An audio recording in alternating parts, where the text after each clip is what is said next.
தமிழ்நாடு ஆசிரியர் முன்னேற்றக் கழகம் மாநில தலைவர் ஆ. மணிகண்டன். நேற்றும் இன்றும் தலைமைச் செயலகத்தில் மாணவர்களுக்காகவும் ஆசிரியர்களுக்காகவும் சமூக நலனுக்காகவும் பல்வேறு கோரிக்கைகளை வலியுறுத்தி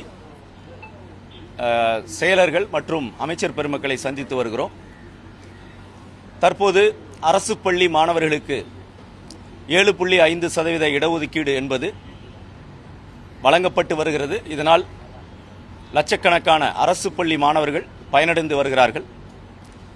அது மட்டுமின்றி தற்போது தமிழ்நாடு முதலமைச்சர் அவர்கள் இந்த 7.5% இடஒதுக்கீட்டினை 10% உயர்த்துவதற்கான ஆலோசனை செய்து வருவதாக தகவல் கிடைத்திருக்கிறது. மிகுந்த மகிழ்ச்சி அளிக்கக்கூடியது. இது கடைநிலையில் இருக்கக்கூடிய கிராமப்புற மாணவர்களுக்கு பெரிய அளவில் பலனளிக்கக்கூடியதாக இருக்கும்.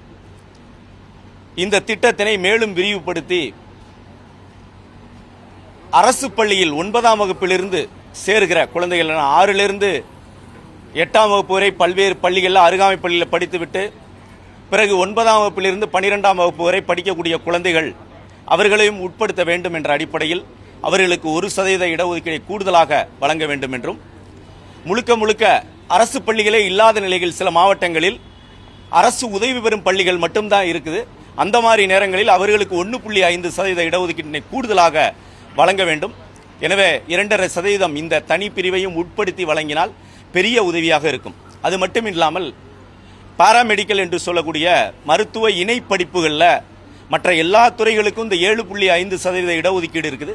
அந்த அரசாணையில் இந்த பாராமெடிக்கல் என்று சொல்லக்கூடிய நர்சிங் உள்ளிட்ட பல்வேறு படிப்புகள் டிஃபார்ம் பிஃபார்ம் இதுக்கெல்லாமே உட்படுத்தாத நிலையில் அரசாணை வந்துருச்சு. அதனால் அதில் படிக்கக்கூடிய குழந்தைகள் அரசு பள்ளியில் இருந்தாலும் அதில் படிக்கக்கூடிய குழந்தைகளுக்கு 7.5% இடஒதுக்கீடு வழங்கப்படுவதில்லை. எந்த அறிவிப்புகளிலும் தனியான வழங்கப்படுவதில்லை. ஆனால் அதில் மற்ற சிறப்பு ஒதுக்கீடுகளில் சிறப்பு மாற்றுத்திறனாளிகள் உள்ளிட்டவர்களுக்கு அதில் வாய்ப்புகள் வழங்கப்படுகிறது. ஆனால் அரசு பள்ளிக்கு என்று மற்ற உயர்கல்வி வாய்ப்புகளில் வழங்கப்படுவது போல இது வழங்கப்படுறதில்லை.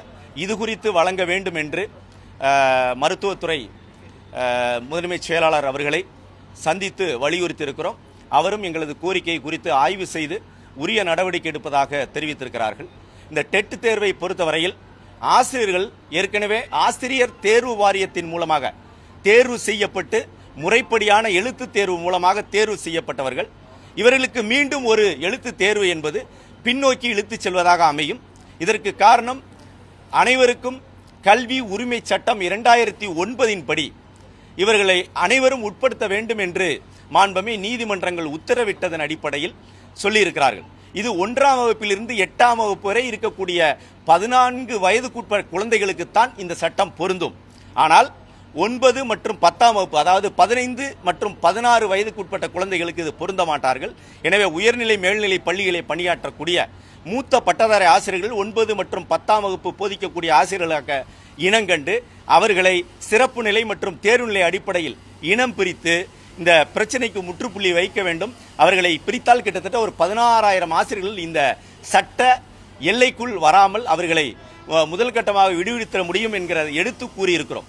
இது கல்வித்துறையினுடைய கூடுதல் செயலாளர் அவர்களிடம் இது குறித்து வலியுறுத்திருக்கிறோம். அவரும் கனிவுடன் கேட்டிருக்கிறார். கடந்த 1ஆம் தேதி இது குறித்து கல்வித்துறையுடைய முதன்மை செயலாளர் அவர்களிடமும் மதிப்புமிகு சந்திரமோகன் ஈயாப்பா அவர்களிடம் இது குறித்து வலியுறுத்திருக்கிறோம். அவரும் இது குறித்து கனிவுடன் பேசுவதாக சொல்லியிருக்க. நிறைய பிரச்சனைகள் இருந்தாலும் இந்த அரசு சிறப்பாக ஆசிரியர்களுக்கும் பொதுமக்களுக்கும் பல்வேறு சலுகைகளை வழங்குவதற்கு முனைப்புடன் செயலாற்றி கொண்டிருக்கிற அவர்களுக்கு நன்றியை தெரிவித்துக் கொள்கிறோம்.